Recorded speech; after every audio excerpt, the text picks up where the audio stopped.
Hello everyone, it's Lillian here from Stamper's Niche. I'm an independent Stampin' Up! Demonstrator from Alberta, Canada, and I'm just popping on with a little tip about what to do when you're using intricate dies, ones that have lots of little bits and pieces. Now some of these dies here are intricate, these ones here, these are not so much, but I need all of them, so I thought just while I'm cutting them out, I will share how to handle it.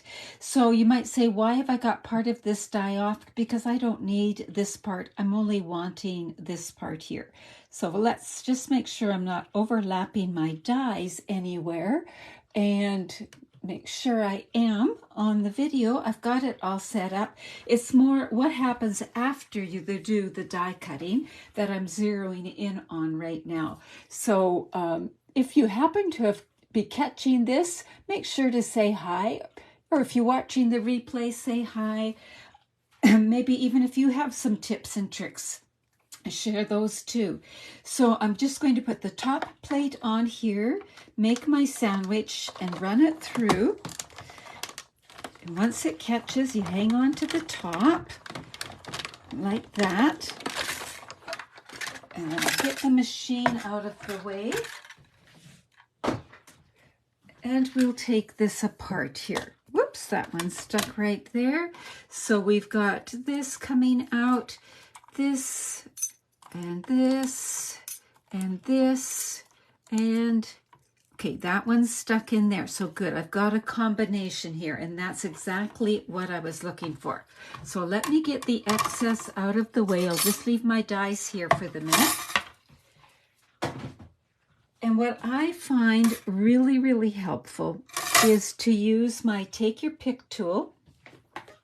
So here it is right here.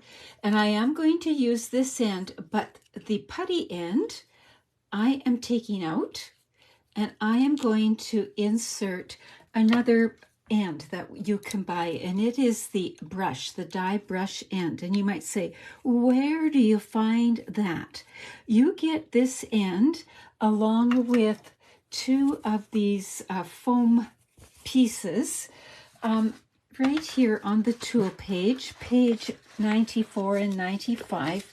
They're actually right on the fold. So number 7, it's Take Your Pick die brush tip. 1 brush head and 2 foam pads. So that's where you find them. I like to take my foam pad and plunk it in something, a box, a tinfoil pie plate.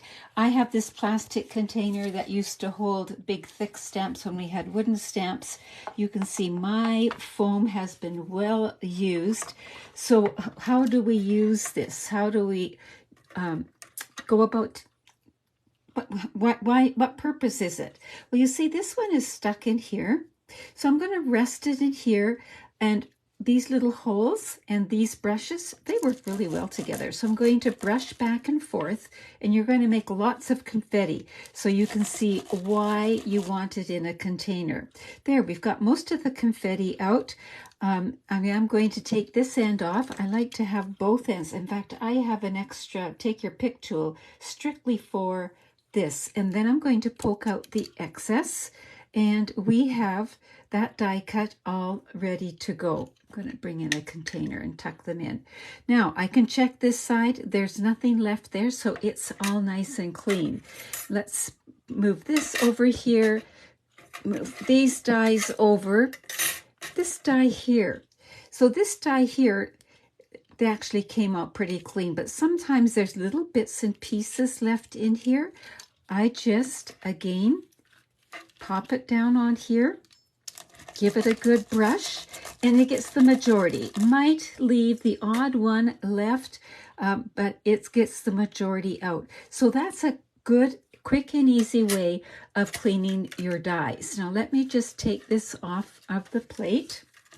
Oh, and this here, how do you clean this? If you're doing a lot, I just flip it over, and then the little bits and pieces end up here. And then at the end, I just take it over and dump it in the garbage. So that's how that works there. So let's go on to the other problem that often materializes when you're using intricate dies. So let's peel this off.